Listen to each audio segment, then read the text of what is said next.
Baik, selamat sore teman-teman. Izinkan saya untuk memperkenalkan diri. Nama saya Magdalena Hia. Saya salah seorang mahasiswa STT Anugerah Misienias Barat.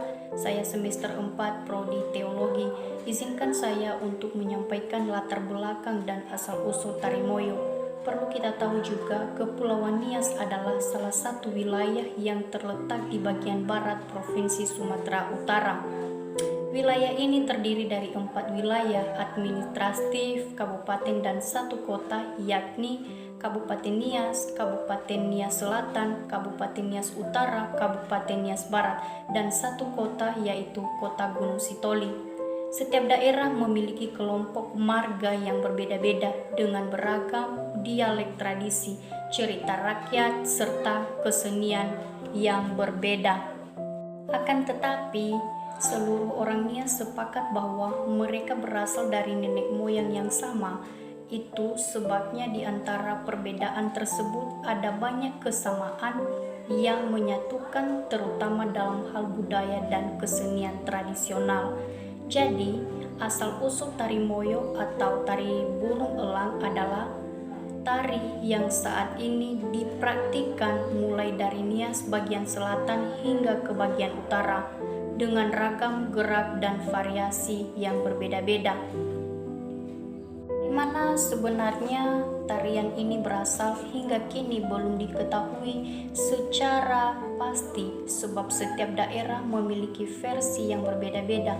Akan tetapi tarian ini sudah dipraktikkan secara turun-temurun oleh masyarakat Nias hingga saat ini. Dari hasil penelitian yang dilakukan, sedikit 3 versi tentang asal-usul Tari Moyo. Versi yang pertama menyebutkan bahwa Tari Moyo awalnya diilhami dari pertikaian antara seekor burung elang dengan seekor induk ayam. Dan versi yang kedua menceritakan bahwa Tari Moyo berasal dari kisah penantian seorang gadis terhadap kekasihnya yang pergi berperang. Versi yang ketiga berasal Nias Selatan, yakni Tari Moyo Fanarubato atau Tari Elang mendirikan batu. Versi ini mengatakan bahwa Tari Moyo adalah bentuk penghormatan terhadap para pemuda yang dianggap berjasa dalam melindungi desa dari musuh-musuh. Sebagaimana halnya pelaku Tari Moyo, pada dasarnya ditarikan oleh perempuan secara berpasangan, mulai dari 2 orang, 4 orang, 6 orang hingga 8 ataupun lebih. Tetapi dalam hal ini pelaku dalam pertunjukan Tari Moyo adalah semua orang yang terlibat dalam pertunjukan Tari Moyo tersebut, seperti pemain musik, pengarah tarian, serta penari laki-laki yang bertindak sebagai penari latar atau pelindung penari perempuan.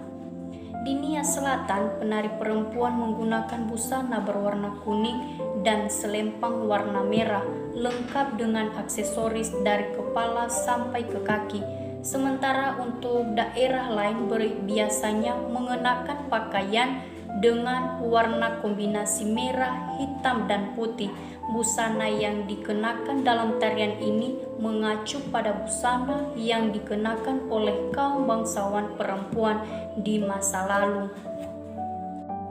Mulai dari pakaian yang menutupi tubuh dari atas sampai ke mata kaki, namun warna kuning emas yang melambangkan kemuliaan, perhiasan berupa kalung, anting, serta kain tenun yang digunakan sebagai selempang. Juga Tari Moyo pada awalnya merupakan suatu bentuk kesenian yang dipersembahkan sebagai bentuk hiburan kepada kaum bangsawan di Nias. Tapi Moyo biasanya ditampilkan pada momen-momen tertentu seperti pesta, adat penyambutan prajurit yang kembali dari berperang, serta menyambut para tamu dan kalangan bangsawan.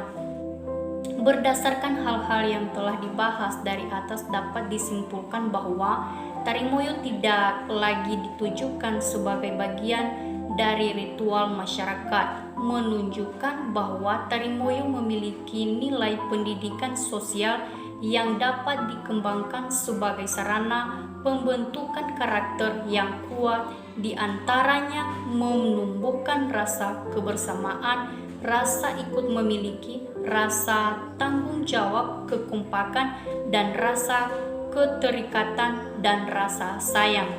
Jadi kesimpulannya, tari moyo bagi masyarakat Nias tidak hanya dimaknai sebagai sebuah kesenian, tetapi lebih jauh dari itu juga sebagai sarana pembentukan karakter, tekad yang kuat, kegigihan, keberanian, dan kesetiaan. Demikian yang bisa saya sampaikan. Saya sapa kita semuanya. Shalom, terima kasih, ya ahowu.